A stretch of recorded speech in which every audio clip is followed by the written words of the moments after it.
Assalamualaikum warahmatullahi wabarakatuh. Kenalkan, nama aku Nabila. Nah, Nabila sudah sampai nih di rumah Kak Nisa. Nah, selain nggak Kak Nisa itu siapa? Kak Nisa adalah alumni dari UGM dan dia sedang melanjutkan kuliahnya di IPB. Ngapain sih Nabila kesini? Nah, Nabila ingin menanyakan bagaimana cara mudah menentukan judul proposal. Semoga apa yang Nabila tanyakan bermanfaat ya bagi teman-teman semua. Yuk langsung saja. Semoga Kak Nisanya ada ya.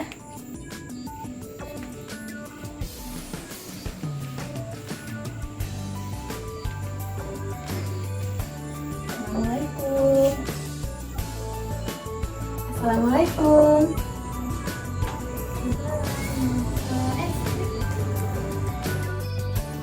Nah, teman-teman, sekarang kita sudah bersama Kak Nisa nih. Apa kabar Kak Nisa? Alhamdulillah baik. Alhamdulillah. Maaf nih ganggu Kak. Nabila ingin nanya, bagaimana cara mudah menentukan judul proposal skripsi? Ya kan. Ya, jadi kakak punya nih ada beberapa tips yang bisa kakak share ke Nabila untuk memudahkan menentukan penentuan judul skripsinya.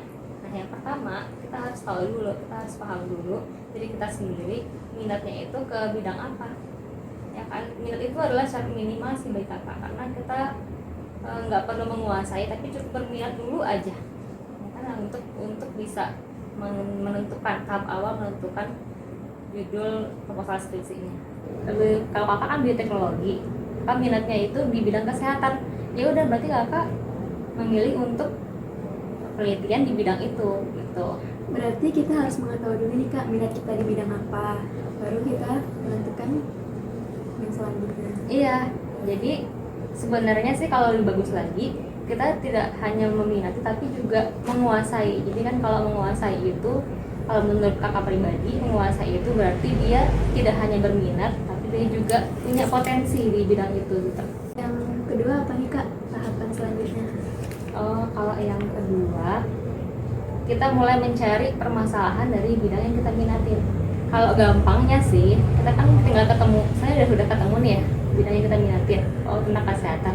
Jadi udah datangin aja dosen yang di bidang itu, terus tanyain, kira-kira ada penelitian nggak, gitu kan yang bisa kita lakukan, yang bisa saya bantu untuk bapak atau ibu, gitu kan. Nanti dikasih judulnya itu kalau mau gampangnya, tapi kadang ada beberapa penelitian yang dosen itu menuntut kreativitas mahasiswa, jadi kita disuruh cari tahu sendiri judul yang kita minati itu apa, ya itu buat seni lah intinya. Nah itu yang sulit tuh yang ya gitu. Jadi kalau sudah diminta seperti itu, ya udah deh kita mulai cari-cari di referensi. Kalau kakak kan kalau dulu dituntutnya lewat jurnal-jurnal ya, disuruh baca. Terus setelah kita baca jurnal-jurnalnya, referensinya, dari situ kita tahu oh ada satu permasalahan yang belum diteliti, gitu kita bisa jadiin penelitian kita. Nah, jadi yang kedua ini kita harus mencari sumber masalah, bisa melalui jurnal ataupun referensi yang lainnya. Tips selanjutnya apa nih Kak? Ya, tadi kan sebelumnya kita cari permasalahannya dulu ya, permasalahan penelitiannya apa. Nah ya selanjutnya kita udah tahu nih dari baca-baca tadi dapat permasalahan.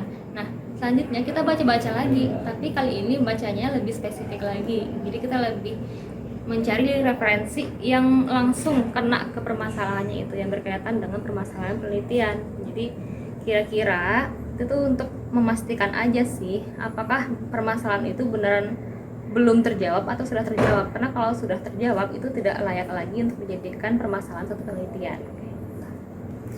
Oh, berarti di sini kita harus lebih mendalami referensi yang terkait tentang proposal yang kita buat. Nah, dengan memastikan lagi apakah sumber masalah yang sebelumnya sudah terjawab atau belum. Nah, selanjutnya apa lagi nih Kak? Selanjutnya itu masih berkaitan sama literatur ini. Jadi ada berbagai macam literatur yang bisa kita gunakan untuk penelitian. Contohnya kalau yang biasa saya gunakan itu jurnal. Tapi selain itu juga ada misalnya kayak buku atau misalnya artikel-artikel yang terkait tapi itu sumbernya harus terpercaya. Misalnya kayak artikel dari WHO atau badan-badan internasional yang memang ada artikel resminya seperti itu.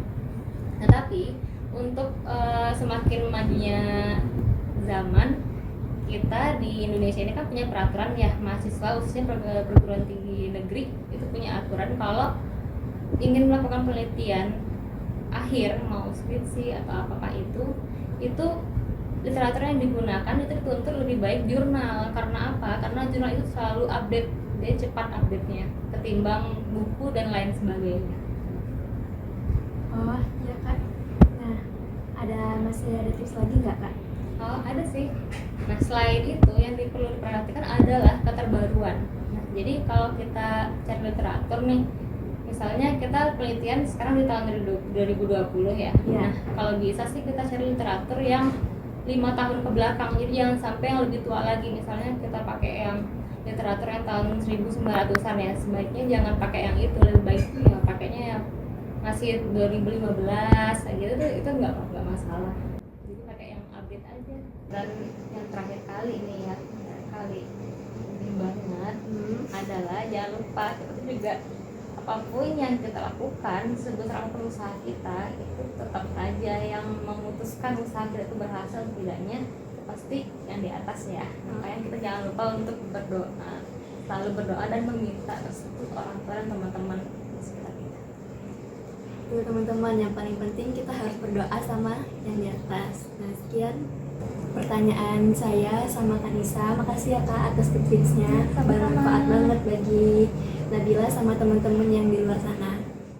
Nah teman-teman, itulah tadi tips-tips yang diberikan oleh Kakak Nisa. Semoga bermanfaat ya bagi teman-teman semua, khususnya Nabila nih. Oh iya, jangan lupa like, comment, and subscribe di Kampus TV Indonesia.